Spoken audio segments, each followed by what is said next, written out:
না। এই 6 শ্রেণীর মেয়েকে বিবাহ করলে পরিবারে শান্তি হবে না। জোরে বলেন কত শ্রেণী? আরো জোরে।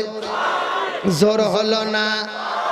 জিজ্ঞেস করা হলো কোন 6 শ্রেণীর মহিলাকে বিয়ে করলে পরিবারের শান্তি হবে না।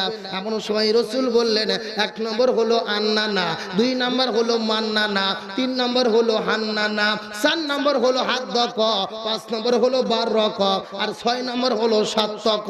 সর্বমোট গেল কত? কত? এই আমি যে 6টা নাম বললাম আপনারা কি বুঝতে পারছেন? বুঝেননি? ও গাইবান্ধার ভাষায় বলবো সর্বমোট শ্রেণী কয়টা? আন্নানা, মান্নানা, হান্নানা, হাদ্দক, বাররক, সাত্তক। সর্বমোট কয় শ্রেণী? সর্বপ্রথম হলো আন্নানা। আন্নানা হলো ওই সমস্ত মহিলারা, যেই সমস্ত মহিলারা সারাদিন খালি ওজর আপত্তি পেশ করে, আমি এটা খাবো না, আমি এটা নেব না, আমি ওখানে যাব না, আমি এটা পারি না। এইরকম মহিলা নাই? নাই। সারা দিন খালি ওজর আপত্তি। বিয়ে হওয়ার আগে বাপ মাও খালি বলে এটা দাও সেটা দাও, আবার বিয়ের পরে স্বামী বলে এটা করব না, ওটা পারি না, ওটা খাবো না, ওখানে যাব না। এরকম মহিলা আছে না নাই? আরো জোরে বলেন।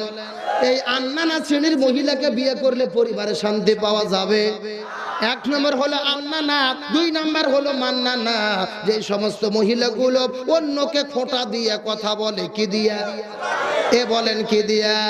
স্বামীকে বলে স্বামী গো, আমি বাবার বাড়ির থেকে 1 বিঘা জমি নিয়ে এসে তোমাকে দিয়েছি, এই জমি যদি না নিয়ে আসতাম তোমার সংসারই চলতো না। বুঝেন নাই? 1 বিঘা জমি হচ্ছে বাপের বাড়ির থেকে, অথবা 10,000 টাকা। স্বামী বলতেছে এটা ছাড়া তোমার পরিবারই চলতো না। এরকম বউ নাই? না নাই। আবার দেখবেন হয়তো পাশের বাড়ির একটা গরিব মানুষ, হয়তো একদিন পেঁয়াজ নাই, পেঁয়াজের তো সংকট বুঝতেই পারছেন, হয়তো পেঁয়াজ চাইতে গেছে তরকারি রান্নার জন্য, দেয় ঠিকই, দেওয়ার পরে পরের দিনে খোঁটা দেয়, বলে আমার বাড়ির জিনিস ছাড়া তোর সংসারই চলে না। এরকম মহিলা নাই? এ নাই। এইরকম খোঁটা দিয়ে যারা কথা বলে তাদেরকে বলে মান্নানা। এই মান্নানা শ্রেণীর মহিলাকে বিয়ে করলে পরিবারে শান্তি পাওয়া যাবে। 1 নম্বর আন্নানা, 2 নম্বর মান্নানা, 3 নম্বর হলো হান্নানা। হান্নানা হলো ওই সমস্ত মহিলা, মনোযোগ দিয়ে শোনেন।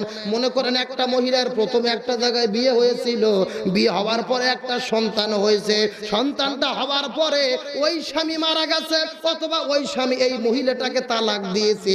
যে কোনো কারণে ঘর সংসার ছিন্ন হওয়ার পরে এই মহিলা বাবার বাড়িতে আসার পরে অন্য আরেকটা স্বামীর সাথে, ছেলের সাথে আবার বিয়ে হয়েছে।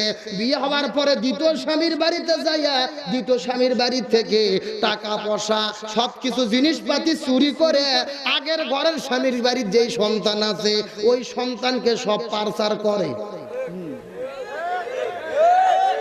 আমি যা যা বলছি আপনাকে বুঝতে পারছেন? প্রথমে একটা জায়গায় বিয়ে হয়েছে, হওয়ার পরে হয় ওই স্বামী মরছে, না হলে ছাড়িয়ে দিয়েছে, তালাক প্রাপ্ত। ওখানে একটা সন্তান ছিল। এই মহিলার আবার আরেক জায়গায় দ্বিতীয়বার বিয়ে হয়েছে।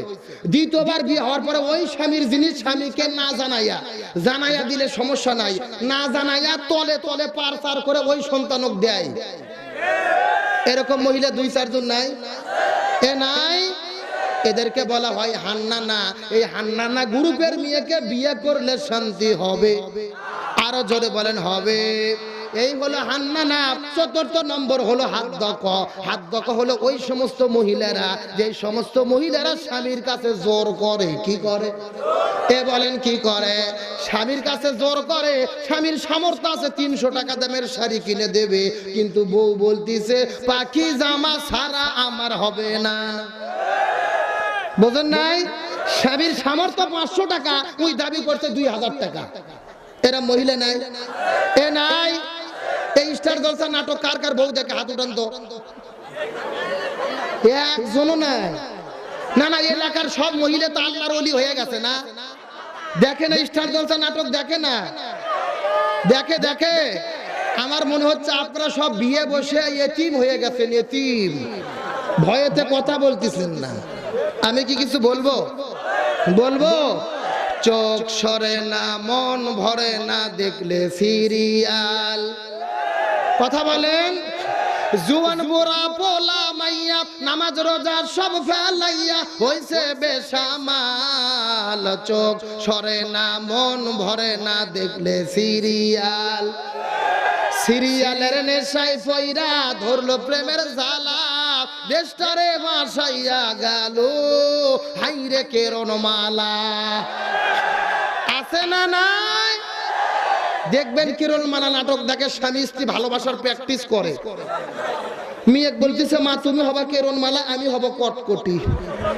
আছে না নাই? আর যেইবার যেই নাটক মার্কেট পায় ওই নাটকের মধ্যে যেই পোশাকগুলো নায়িকেরা পরে ওই পোশাক ছাড়া মা বোনদের ঈদ হয় না। ওই যে বললাম স্বামীর সামর্থ্য 500 টাকা চাইছে 2000 টাকার পাখি জামা, তাছাড়া ঈদ হবে না। এরকম মহিলা নাই? নাই।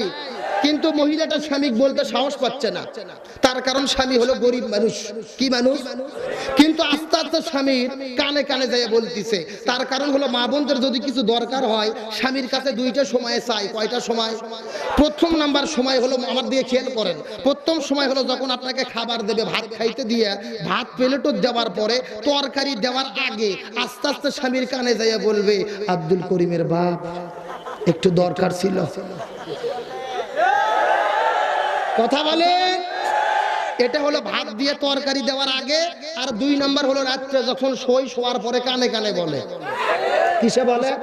কানে কানে যায় বলতেছে কেরণ মালার এত জ্বালা যদি বুঝিতাম তাইলে কি আর ডিস্টানেলে ছবি দেখিতাম। স্বামী আমার গরিব মানুষ, পকেটে নাই টাকা, কেমন করে কিনে দেবে কেরণ মালার জামা। 3 দিন বলছে। কয়দিন?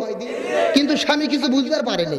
তারপরে থেকে বউ আর কথা বলে না, কথা বন্ধ করে একবারে ফুলে উঠে স্বামী চিন্তা করতে বিপদ, কি করা যায়? আস্তে আস্তে কানের কাছে যে স্বামী ইতিমের মতো বলতিছে সাথী তুমি রাগ করো না, খোলো তোমার রাখি, তোমার জন্য আনবো কিনে নতুন জামা পাখি। কি লাভ হবে গো বলো তোমায় দোষী করে, পাখি জামা না পাওয়াতে 7 জন গেল মরি। কতজন? এই 7 জন মনে হয় জান্নাতের মধ্যে ঘুরতিছে। পাখি জামা না পাওয়াতে 7 জন গেল মরি। 17 জন দিল স্বামী তালাক, হলো অন্যের বধূ। হাইরে আমার পাখি জামা কি জানি কি মধু। যেই জামাটা লাগবে সবার দিন ধর্মেরই কাজে, সেই জামাটা যায় না পাওয়া অনেক নারীর মাঝে। হাইরে নারী পর্দা ছাড়ি ছুটছো কাহার পিছে, মনে রেখো এই দুনিয়া একেবারে মিশে।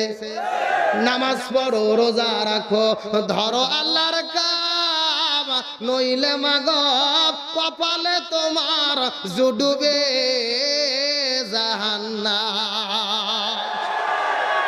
এই জন্য মা বোনদেরকে বলে ও মা বোনেরা মনের মধ্যে কষ্ট নেবেন না, আমি আপনাদের সন্তানের মতো, আমি আপনাদের ছেলের মতো। এত কথা কেন বলি জানেন নাকি? আমার নবী যখন মিরাজের দিনে মিরাজ করতে চলে গেছে, ঘোরাফেরা করতে করতে জাহান্নামে চলে গেলেন। আমার নবী জাহান্নামের মধ্যে গিয়ে লক্ষ্য করে দেখতে পারলেন কিছু কিছু মহিলার ওই মাথার